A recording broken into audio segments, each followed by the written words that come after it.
again? Okay, well, this is how it's going to be. They're actually just trolling. Well, I mean, I think okay, here we go. if you really want to guarantee the Lucian into the Karma, like, you're trying to actually use the timer, like, legitimately in-game to make sure you get that matchup by flipping like that. It's a little bit silly, but they get the matchup they want in the end because T1 clearly had no intention of trying to play that game with them in the swap phase. So it will be Dove on the Lucian, Doran on the Renekton. So they will look for a really strong matchup into the Karma. They're going to have mid-prio with this. Guarantee the skirmishing power that comes with the Varus and the Rumble, you know, on some of these objectives, once the Varus gets his Dirk online, I look at this comp for KT, it's got a little bit of late game, it's got a little bit of skirmishing power. A lot of the onus on this game for T1 is going to be on Cuz. He actually needs to make sure that this early game ends up being pretty nice tempo advantage for T1 on some of these objective fights. If they fall behind early, it is going to be a nightmare to catch up. All right, well, let's see how it goes here, hopping into game number 3. Wasn't sure we would go the distance in this series after seeing game number 1. I thought T1 had showed up in a big way, and they really kind of abused their comp, essentially, in that first game. They got way far ahead. But KT fight back.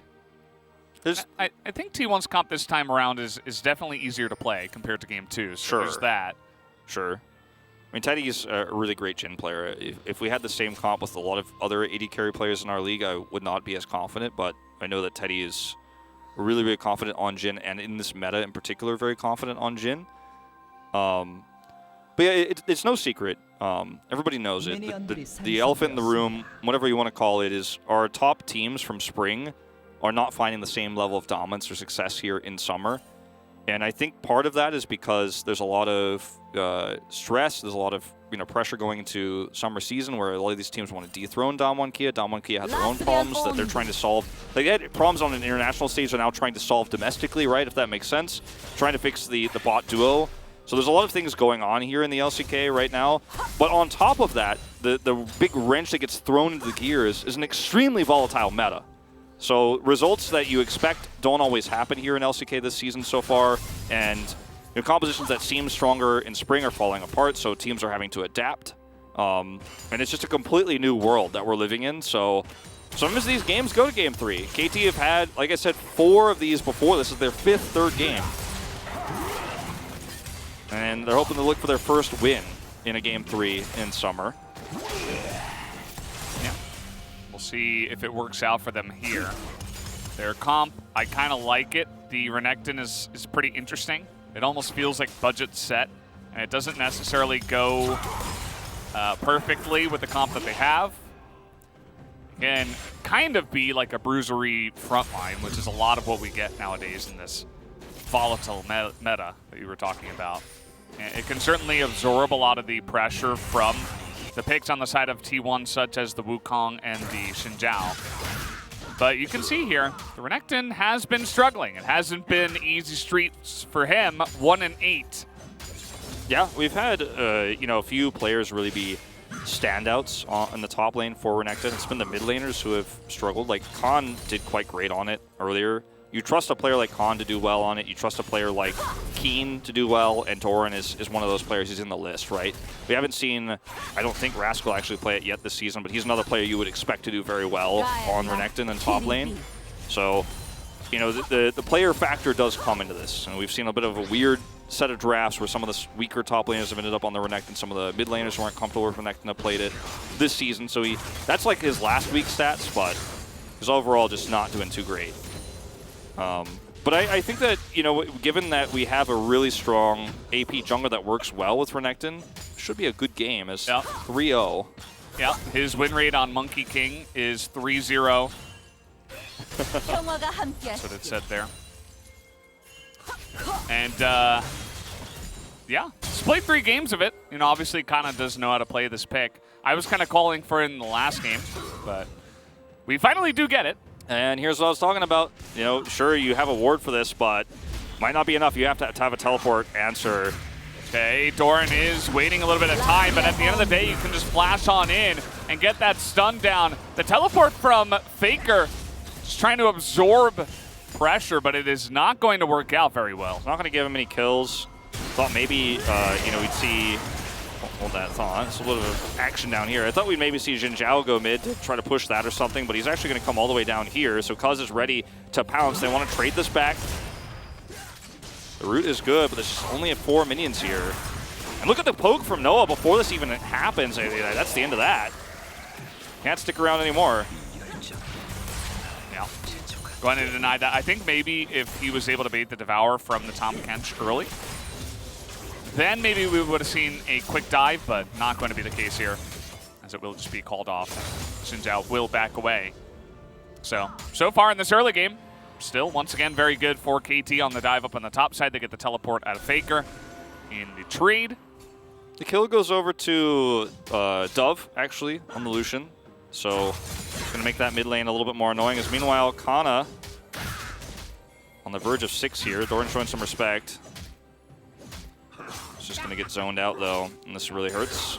Kind of like how Kana played that one, but at the same time, you're not taking great trades against the Renekton, especially after dying, as we're going to take a look here at the replay on the dive. Yep. Teleports coming through from both mid laners, traded. Oh, we got another fight here. Cuz getting a bit low, but they're looking to turn it onto Blank, but the Devour is there as Harp level 3 is able to save Blank from the bottom lane. And now the extended trade comes in, and KT will be able to push them away, force the flash from Cuz. But nobody dies because Harp is in position. So I believe getting 2 flashes, Keриa's flash and Cuz's flash here in this exchange. Dove hits 6 to push the wave. Gonna slow down some of these backs. Now, at the same time, Teddy is getting some pressure on the bottom side of the map, but not a ton. Hasn't even gotten that first plate just yet. As Keria wants to maybe make something happen here. He's level 4, so I guess at the end of the day, it's not gonna be possible, but did stay for a little while. And, you know, Faker's just never gonna get to go back. The early game has gone exactly as planned here so far for KT Rolster. They got some value out of the Renekton and the Rumble comp. Gonna get some flashes here. Keria flashed forward actually into this, but they're still not able to make this happen. It's a really nice save from Harp. Comes in. Does have to use his own flash. But, you know, the exchange is so much better for KT because Blank survives. And then they delay so many backs. Like I mentioned before, the bot push from Teddy doesn't get him any plates. So now KT are poised to take the first Drake of the game. Yeah, and with Jin still running back, I thought maybe they could go into that, but actually Dove was in the base, so not going to rush it just yet. You want to make sure you have some prio in the mid lane before you do go into trying to force an objective. It's actually a very nice angle on that ward. Yeah, able to spot this one. Love those Tahm Kench sound effects. And now with no flash here on a Keria, they're trying to get the slow and the stun maybe with the lick, but nope. Just going to be pushing him away down below half health. The reason they targeted Keria there was because Teddy has flash and cleanse available, so he is almost certainly never going to die. They know that Keria doesn't have flash, so it's a target that might not be able to escape. They didn't have quite the amount of consistent damage there to burn him down. All right, well, the ultimate is going to be used, but Dominus Renekton just laughs at the Wukong. At least he'll be able to farm that up nicely because he is down quite significant. CS. Yeah, almost 20 down, so that hurts. I mean, the death that he had earlier definitely causing him to lose quite a bit of farm. You can see the pings coming down the top side of the map here because he is able to identify there's a big rotation. Leona's missing, right? So KT's macro sense and their communication, you could see it even in the pings without hearing game comms, is just so good. Once again, okay, yeah, I'm pushing the top turret. They're rotating up. Let's try to punish. So it's a big rotation from KT yet again. It is the same situation where Teddy is the one man left standing in lane, and he's going to get some extra farm, but at the end of the day, this Rift Herald is going to be way more valuable than that. Yeah, I mean, really depends on how much Teddy can get going. And as you can see here, Noah isn't going to be out of the lane for too long. Teddy gets a whole wave, might be able to deny one cannon, but unlikely because it is Varus, who should be able to snipe it here from range. Here we go. And yeah, it's just the one plate and a bit of farm. Yeah, better than nothing, but, you know, TWon's composition in this early part of the game has struggled. And TWon is a team that has found most of their success this season with snowbally early leads. And then, you know, unfortunately with the Jin comp that they're running, he kind of de-synergizes with the other skirmishing power that they have in this comp with the Wukong early, you know, Faker being on this Karma to give him a little bit more movement speed when we do come into these Drake fights coming up. Jin isn't going to be very online until much later on, whereas Varus is extremely strong. He's got his Dirk online. You know, you're still looking at an Equalizer team fighting comp that has also a Renekton to skirmish, so T1 is not out of the woods for a long time in this game. Like, they're not going to be able to say, well, at least we had our spike in this mid game to try to catch up. Like, it's going to be very difficult to pull that off. Yeah. There will be opportunities, I think, if you can find, like, the Rumbles specifically out of position. Maybe you just burst them down, knock them up, get the Wukong and the Xin Zhao in there with that extra movement speed from the Karma, and maybe you can get something going. But yeah, it's not impossible by any means. But for right now, KT definitely in full control of this game. They're going to look to take down all the objectives that they possibly can, as actually going to get the lick onto Cuz here. And they won't actually force the Cloud Drake just yet. They want to have a little bit more mid-prio. Might even toss down this Rift Herald to guarantee it and get some extra gold here before doing so. They know that Jin Leona are on the bottom side, and they're actually just going to keep that prio there. And they do not drop the Herald. Just going to start the Drake here very calmly. They might even give the Herald gold over to Noah here, potentially, actually. You know, Lucian did get early kill. First blood went to him, so that's hurting for gold. Get the Drake for free. Don't really lose control over any of the map while doing so. Just like the most boring, good macro play out of KT that you could ask for. Yeah. Once again, I mean, T1 from behind here, you have to wonder about that red side pick once again. I feel like it didn't really pan out for them in the draft. I mean, some of their lanes, you look at the top side, one gank is all it takes for the Renekton to just take off. It's like he boards the plane and just launches himself into the sky. And he's going to be totally fine against the Wukong. Wukong very far behind up there, about 25 CS. And then other than that, yes, you get the Karma very early on, and it's obvious that T1 prioritized this pick very highly, even compared to some other teams. And I don't mind that. Karma is a good champion right now, but goes into the lane against the Lucian. Dove gets one kill, and now he's just free farming, and he has the prio anyway. Even if Karma's able to clear waves, it's not like she has much kill pressure. Yeah. So the Xin Zhao in your jungle as well is just like, well, I was supposed to get stuff done early, but my top lane is so far behind. Karma can't help me kill Lucian. And bottom side is like, yeah, you know, we were looking for a dive, but that failed. And now what do I do? And when you lose all the objectives, I guess? When you look at the draft for T1, you know, in the order too that it went in, the Xin Zhao priority just didn't really make that much sense. We've seen a few players actually make use of Xin Zhao quite well in a vacuum. This Faker, hold on. He's got Carrion nearby, and here comes the Equalizer as they're trying to get on top of Dove, and they will be able to. Blank now, a little bit out of position, has to flash away. Curtain call will be thrown out here, but Harp is in position and denies any further action. Yep, it was a really nice call from T1 there. And it's a pretty huge pick on the Dove. Turnaround is great. See the Rift Herald tossed here. And I believe that one was getting close to timing out. Yeah. And it's going to be a long walk down towards the bottom side of the map. But this is kind of awkward because this forces T1 to hover around this bottom side of the map for this play. Whereas Faker is meanwhile happy to sit in the mid lane with Dove respawning, and then he could rotate down. So it's not going to be necessarily the value that KT was looking for. I think it's well, as I say it, Xin Zhao does not come down here, and I guess just get the plates for sure. And no potential follow-up picks or anything like that. Yeah. Nice amount of damage there. You're feeding your AD carry.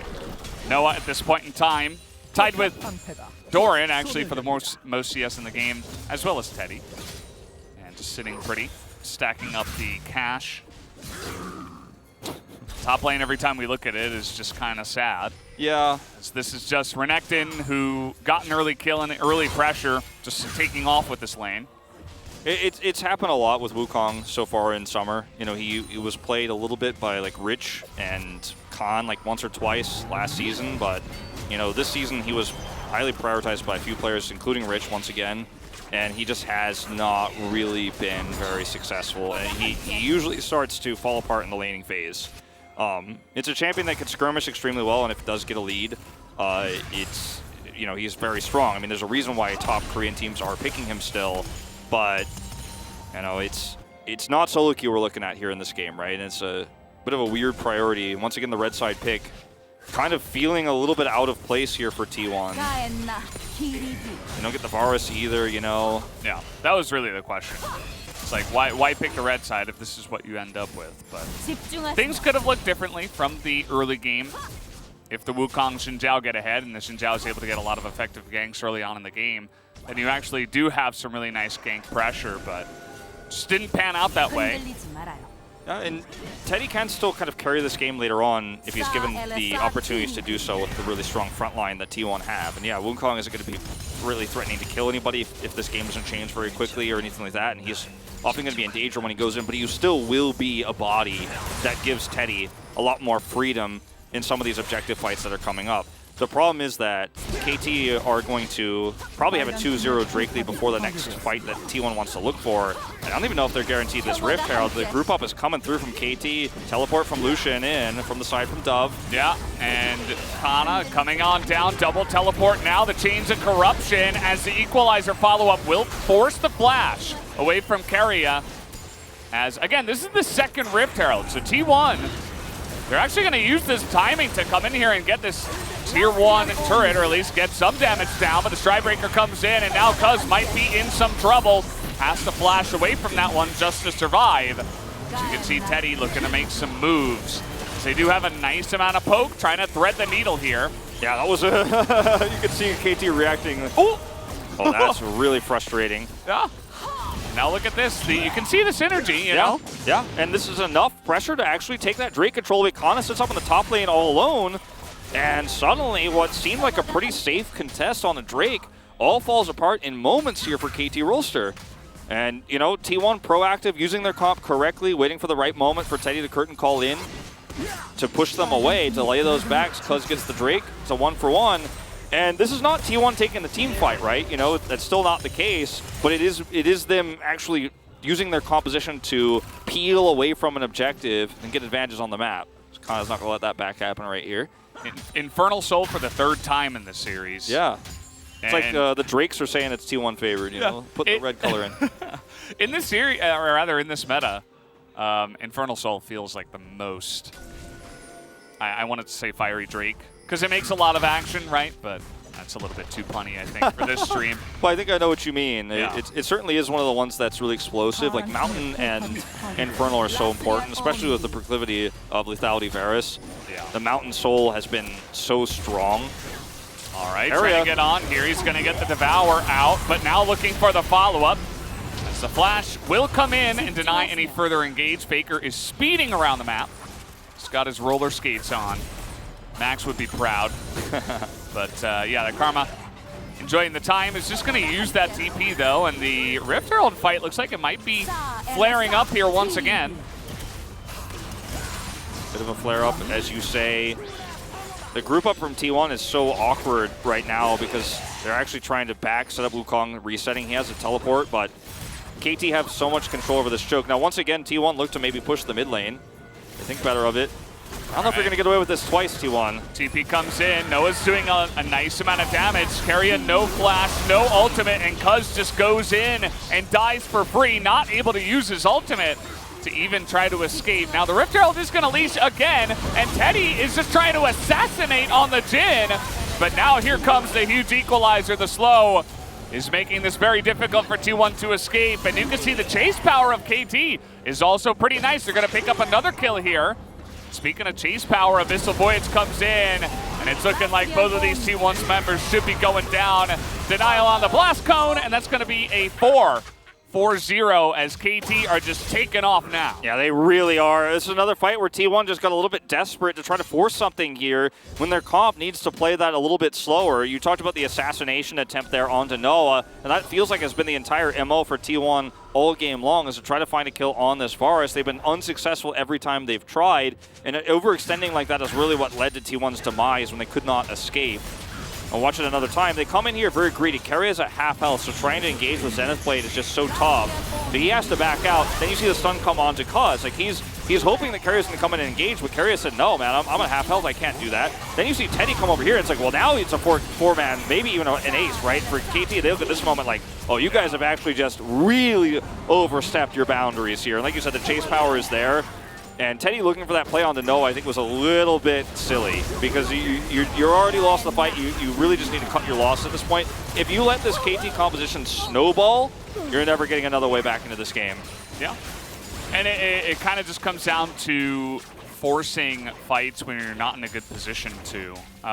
You mentioned the half health for Keria, but he also had no flash and no ults. Like, Keria goes in there, he probably just dies immediately. So you shouldn't even be looking to posture for that fight. But they had the flank from the top side with the teleport of the Wukong, which they have not able to really pull off even once. That kind of hard engage onto Noah, assassinate the Varus.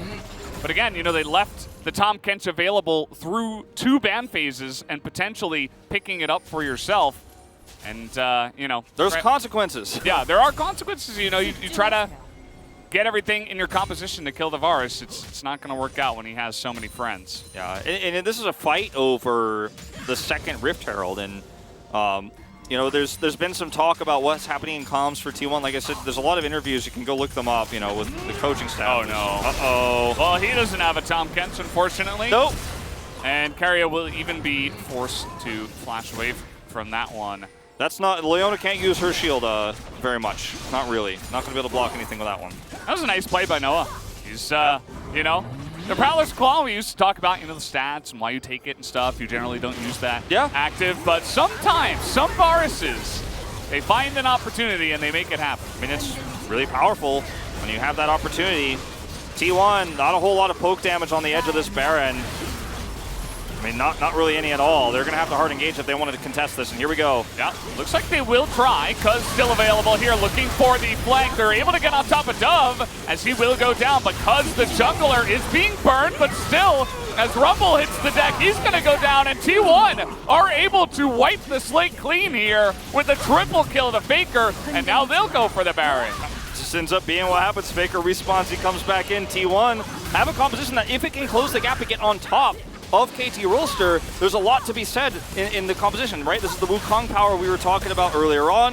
You have the ability to shield everybody and keep them all, you know, healed up and actually give them a little bit of movement speed with this Karma pick. But when you get the Leona in on top, it's like, okay, you've done your job here, essentially. So we're going to go all the way back to watching the Prowler's Call play, which was so fantastically done. You even see the Rumble commitment there, too. They're all on the same page. But once Keria gets in here, I mean, this is where things go really badly. Doran's at very low. Cuz comes in too. And there's a lot of kind of wombo potential here actually for T1 themselves. And the AoE in this last moment for Kana is like, well, very easy cleanup. Sweeping it up. That's going to be a Baron for T1. This momentum just keeps swinging back and forth. Feels like we're watching a seesaw series. Yeah, it's a little bit of what I expected between these two. I feel like, as you guys can probably tell, these two teams pretty equal footing coming into this matchup and in the play. But yeah, you know, they finally made that Wukong flank work. And that's what we've been waiting for with this composition. If you're not going to get that done, you're going to have a lot of trouble. So let's see what they can do from here as the Infernal Drakes are beginning to spawn. T1 do have good position on them right now. You see KT a little bit more apprehensive after that last fight. You know, Kana's actually got control of the bottom side of the map, so wrapping around into this is so difficult. And when you have a Karma who can just speed boost everybody onto the objective, you can play forward like this, as T1 are. They have vision control too, so they know nobody's even nearby. And they even get that control ward up. Faker puts there to the left of the Krug, saying, okay, well, literally nobody's here. I checked every possible avenue of us getting flanked and collapsed on. Zero chance they're going to be able to do so. Free turret for Kana on the bottom side as well.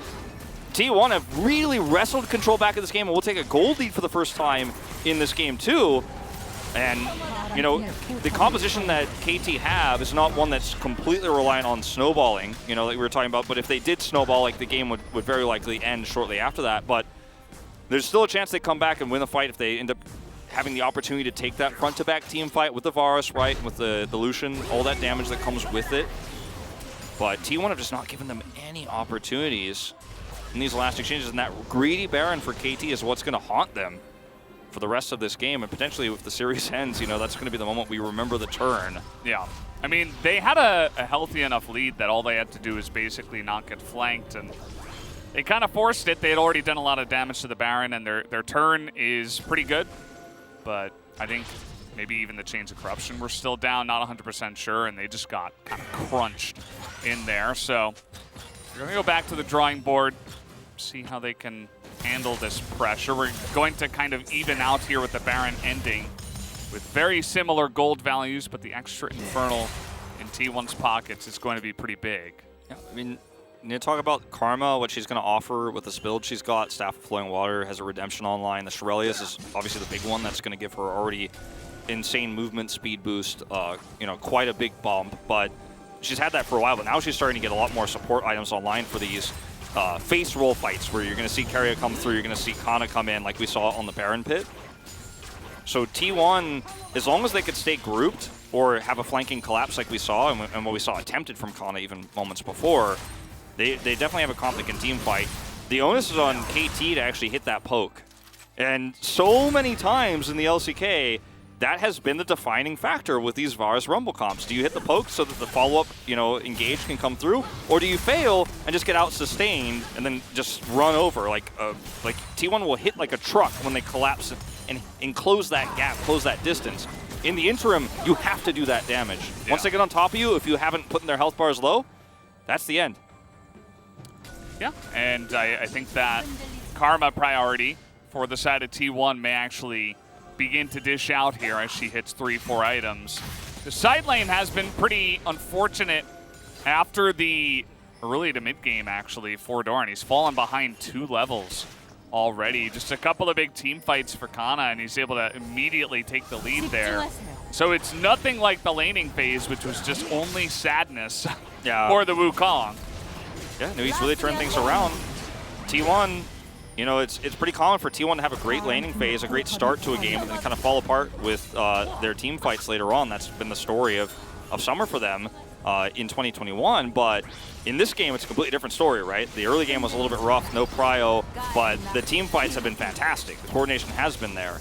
They have made snap decisions, and that's what you're hoping for as T1 if you're a T1 fan. So that goes wide. I feel like Faker saw that coming, but he still had to flash. Noah's like the assassin on his team, going for that twice in a row. Yeah. Definitely learn from your past mistakes or your past deaths, in this case for Faker. Next Drake fight's in about 75 seconds here, and you know, it's going to be a brawl. This is going to be arguably the defining moment in this game. The T1 continue this advantage in every single fight and then really start to run away with even map control, which will be gained by this if they end up winning the fight. Do KT give this up? I don't think they can. And they do not appear willing to do so. Kana has teleport. Here we go. That's what you got to do if you're Noah. Yeah. But now, with the Shirelius down, the Mantra Inspire down, KT, we're considering a follow-up, but it's not going to be very easy. Notice Kana is just staying in the base. He's waiting for his perfect teleport angle. He's going to wait until the last possible second to decide where that's going to be. We saw ping down on the bottom side. Yeah, he's going to have to go down there and clear the wave, started pushing. But KT immediately say, well, what if we just hard engaged onto you? Trying to, you know, get as much as they possibly can. Some massive shields come in. Yeah. When I say hard engage, they actually don't really have much. Unless the Renekton's going to flash on you. It's about as close as it's going to get for the side of KT. I mean, look at the long wraparound here from Kana. They do not know where he is. They have no vision. Okay, they see him now. They expected that he was coming. They can turn onto him. He's moving away, actually, onto the wards. Teddy's trying to slow that process. Yeah, well, actually, let's try to go onto the front. And you can see how difficult it is for KT to actually engage. As here we go. That is a really nice ultimate onto Noah, as he has no flash, and he will just immediately go down. Keria gets low, but that is totally fine, as Dove will also bite the dust, and KT are being dominated down here on the bottom side of the river. Only Doran will survive, but he cannot do anything about this. Doran Doran survives here, but KT, they just could not actually pick a target. They were so slow to do so. Okay. Teddy will die, and that's a nice bit of extra gold here, but the fact of the matter still stands. Not only do T1 get a second Infernal and Infernal Soul Point, but they showed that their positioning is good and that KT just are unwilling to team fight, or unwilling to pick targets here in the team fight correctly. Like, Teddy's positioning here is so insanely greedy. He knows he has a control ward there, so he actually cannot be seen. But the fact that a Jhin is able to walk basically right up to a KT composition and no one collapses on him, no one reacts, nobody's communicating as to where he should be or where he is a really worrying sign for KT's ability to actually front to back these team fights. The fact that a Jhin could just walk in, no questions asked, is pretty absurd. Yeah, I mean, they had Flash Renekton, and that's one of your only options, but you have that option, right? And they just chose not to take it. I think they panicked a little bit. They weren't able to collapse onto either side. If they go for the Wukong, kind of just runs away, and then, you know, T1 take the Infernal Drake for free. So it's not like you can just say, oh, we've got him isolated, let us try to take him down. Yeah, I mean, it's wait. Oh, Solar Flare. Okay. This time around, though, the TP does come in, and the Devourer is in a good position, as Doran will get into that backline. He is quite tanky, but it does not seem to matter, as Dove is just going to get isolated, and so will Noah. KT have fallen apart, and T1 have immediately jumped on top of them, and they are pushing to try to end this game. Yeah, Redemption going to make it even easier to make that happen. He tosses it down. They are pushing down the mid lane. Only defensive option here is a Renekton and a Tom Catch, so you just don't have the damage. We are 30 minutes into the game, and T1 are going to seal the deal here. Doran and Harp going to do what they can to delay, but the inevitable is crashing down upon them. All right, Doran is going to get devoured. He is a Renekton, but it doesn't seem to matter. As nice stopwatch, but Cuz is going to be the one sacrifice. Another stopwatch will get the job done as they finally kill the Croc, and the Nexus will go down. T1 will take the 2-1 victory tonight as they do kill the final Nexus. It was a battle. It was back and forth. KT had opportunities, but T1 were the better team in the end. T1 were the better team in the end, and they had way better team fights in that last game.